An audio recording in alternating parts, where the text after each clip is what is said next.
And she's like, yo, you were always really cool to me. I want to take you to meet Dre.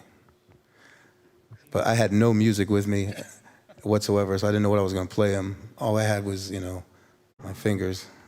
So, you know, he said, I hear you play them keys real good. After I waited for like 2 hours in the lobby, like nervous. And he literally changed my life that day. Jay-Z is one of the hottest artists and hottest writers out there in hip-hop. I had to step into the artist position and say, okay, yo, can you do this for me? And he stepped to the table and brought the noise. He wrote me a hit record. How was that session? Like, because that is such a West Coast beat. That's such a West Coast feel. Like, when you think of West Coast music as a DJ, that's the first record, one of the first records you go to besides G-Thing. So how was that session, him writing on feeling like that West Coast? Well, Jay-Z is a great writer to begin with for himself. So imagine him striking up for somebody that he truly loves and appreciates. So he loves Dr. Dre. That's what his pen showed you, that I can't write for you if I don't love you. I love everything about you. I know your get down, your tone, your delivery, the way you're supposed to say it and how you're supposed to say it. I know when Snoop's supposed to come in. I know when he's supposed to get out. Like, that is great author. That's an author to me. Like, he wrote a book with that song right there. That's my. And so from then to making Still Dre, I mean, how long did you literally compose it as soon as you? Well, you know, I sat there at the piano and he said, listen, I want you to stay in California. He knew I was going back to Philly. And he, you know, gave me some money and a hotel I could stay at. And then the next day we came in and we didn't actually work on The Chronic, but we worked on Eminem, this song, Just the Two of Us. And it's crazy. He's like, yeah, I got this new MC coming in. I wasn't expecting Marshall Mathers to come in the door. And it was amazing. And then the day after that, we composed Big Egos from the Chronic album. And all that. Hey, y'all wanna know a fun fact? Yes. Me and Fredro Starr Snapple fact. named motherfucking Chronic 2001. I ain't named shit. I just gave a suggestion, man. Okay, yeah. Okay, so how did this happen? Break this down to me. No, it was just, I don't know. I'm on the phone with Fredro, right? And it's the time with Suge trying to fucking change. You know, he's going against Dre. Right. So he want to put out the project Chronic 2000 the same day, before Dre. I was telling Fredro, he said, yo, man, tell Dre just ain't the shit. Chronic 2001. So Dre, Fredro said that. He always talking about that shit. I don't remember that shit. But oh, they got to him. I got it to you one day. Look out for his I got it once on the phone. I ain't getting paid for it now. Back to so. Look out for what on the phone. You remember? I named it. All right, listen. Yeah, he named it. Okay. Yeah, That's a classic. Never. Dre soon set about making 2001. He knew he had something to prove. There was so much talk going on that, you know, I didn't have it anymore and I couldn't produce a hit record anymore. I definitely went in the studio with let me prove everybody wrong in mind, and I think I succeeded. You know what I mean?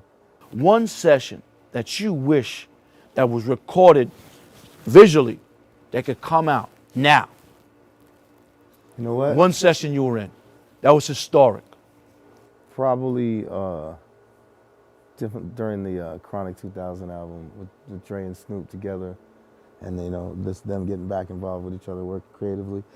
The chemistry was amazing in there. I remember we camped out there, and like, I think I might have like 5 or 10 minutes worth of video footage from the Chronic 2000 album. Off what, like some old school camcorder? Camera, yeah. Right. The Chronic 2001 intro? Yeah. Okay. Yeah. With the lowrider. Yeah, I was me and Exhibit on the intro. Okay. Yeah. How'd you get on that intro?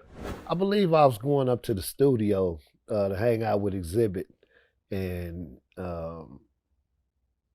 they were in the process of making the album, and I believe Exhibit asked me to get on the intro with him. He said Dre wanted him to do an intro for it with the lowrider on it and all that, so we just came up with the dialogue and, you know, had a little fun with it.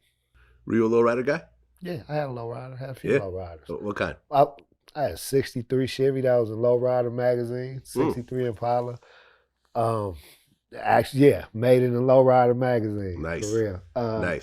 Still Dre. I remember we were sitting in the studio and just throwing shit against the wall and see what would work. And Dre programmed this kick and snare.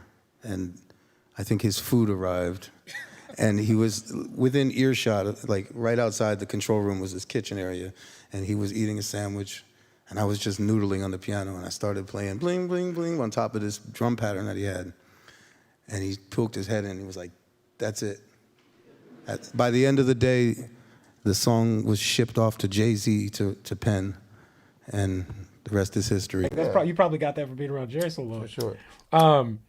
It's insane to think, like, I feel like still DRE, like low key, like the fact that you're a kid from Philly and kind of shaped like West Coast Sonics for like the next like 8 or 9 years. Because if you go and like listen to like Games documentary, like I just feel like those keys they're West Coast now. Like it's like, you know what I'm saying? Like there's records that you hear that are like, we kind of, you know, I can't take credit for like, I mean, Dre's production is, I'm obviously, yeah. Yeah, like I brought to the table, I slowly, like the Chronic 2000, I brought a certain, it was more, I mean, it was production, but it was like, I even more like want to call it writing. Like we were writing these things and this and that, and you know, he was, you know, he definitely had a vision for what he was doing, but I brought a new sound that was different, like than the, you know, G-Funk exactly thing going on. It was more orchestral, it was like pianos and, you know, something. You showed up in a skit on Dr. Dre's 2001 album, one of the greatest hip hop albums of all time. Yeah.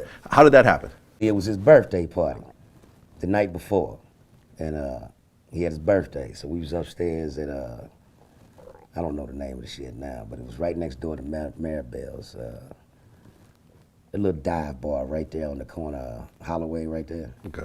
Remember, it used to be a tile restaurant right there. Right, right there. So near the Sky Bar and all that, yeah. Yeah.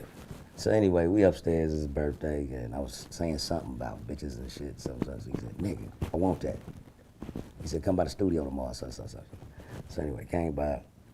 So I'm just sitting there, I'm looking at my watch, this is an hour that went by. He ain't asked me to get in the booth yet. I got shit to do. I'm like, nigga, I ain't no motherfucking fan, nigga. When we gonna record this shit? They like, give him another drink. So I had another drink. Well, nigga, do this shit again. Just kept playing beats and shit, tweaking music, right? I said, nigga, give me one more drink. I get another drink. I'm like, you know what, man, fuck. He said, put the nigga in the studio. So, this is when I knew he was a producer, because he know how to get what he want. He was resetting where I was last night when I was on tilt saying this shit. So he just kept saying, get a nigga another drink. So the madder I got, and then when I got to the point, you know what, fuck you, nigga, put that nigga in the booth. I got that motherfucking went off for about 35 minutes. He kept that 5-minute piece that's on the album. And that's when you said thirsty bitches. And No, that wasn't that one. The one I'm talking about is biggest hoes on planet Earth. It's motherfucking mama. Mama. Yeah. Make sure to subscribe to get more Top Studio Moments weekly. And leave a comment below telling us your top studio moment.